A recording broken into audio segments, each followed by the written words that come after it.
Bună ziua! Astăzi este despre protecție. Cum mă protejez?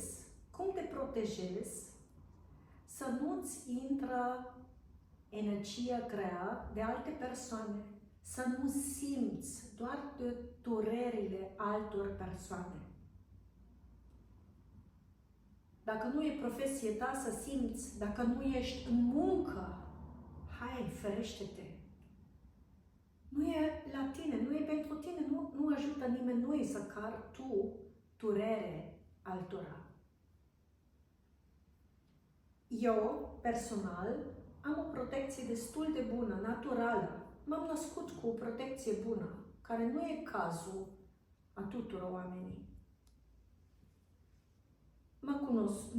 Mă simt fericită cu asta și totuși am și eu momente, am și eu zile care sunt un pic altfel și mai ales lucrez cu energia. Vreau să vă dau câteva lucruri care puteți folosi, sunt la îndemână, nu vă costă o grămadă de bani și cum să puteți să vă protejați de energie invazivă. Am vorbit deja și o să vorbesc mult mai mult despre Munaiki.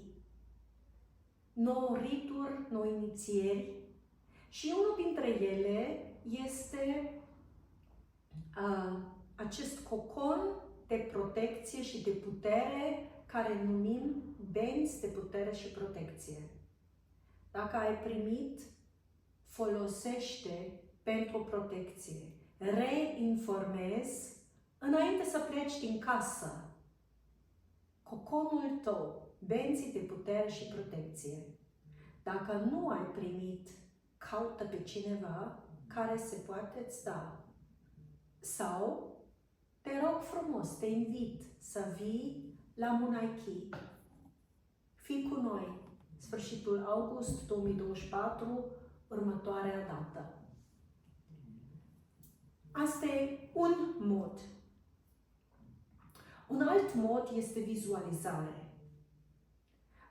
Vă vedeți în oglindă dimineața, vă uitați în oglindă și vedeți un cocon de lumină în prejurul vostru care vă delimitează foarte clar.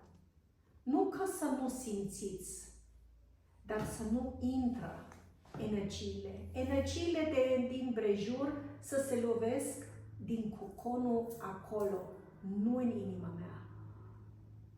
Puteți vizualiza că coconul ăsta are cristal pe afară, care transformă, cristale sunt transformatoare, foarte frumoase, care transformă energia grea în ceva benefic. Același sistem a construit, s-a gândit David Isto cu esențe Pendleton. Am o armatură de protecție aici. Avem în primul rând Power Shield, un scut de putere și protecție, care pui tu, două stropuri, freci mâini și pui tu acest cocon în prejurul tău și fii sigur că te simți altfel. Protecție este una puternică. Plantele sunt aici să folosim energia lor. Să onorăm în același timp că este o onoare de a primi această protecție din lumea plantelor. Mai am și alte, doar menționez, este Light Field Protection, lumina voastră. Unii sunt foarte luminos și stârnesc destul de multă invidie. Asta e Light Field Protection. Mai am Black Tourmaline, turmalin negru și ca frățară, dar și ca energie, ca esență vibrațională în un scut e foarte folositor. Mai am și alte, dar nu vă povestesc peste tot. Mai am Blue Violet Angel, care este tot un scut, este în primul rând protecție pentru aura.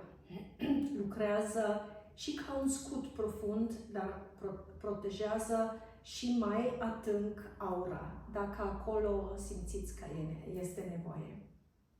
Adică și Pendleton este un mod de a te proteja. Gândul, intenția este cel mai ieftin și cel mai efectiv în orice faceți. Nu vreau să intră toate informațiile. Și acum doar să explic pentru cei care au o curiozitate ridicată cum se simte alții. Automat, eu nu zic că este intenționat, dar cumva, dacă intram cu curiozitate în câmpul energetic altora, cu aceeași ușurință și preluăm. Deveniți conștient cum vă ghidează curiozitatea. De multe ori, asta este răspunsul la durere de cap. E doar o sursă. Durere de cap are multe surse. Nu vreau să zic că toată lumea care are durere de cap e din motivul ăsta.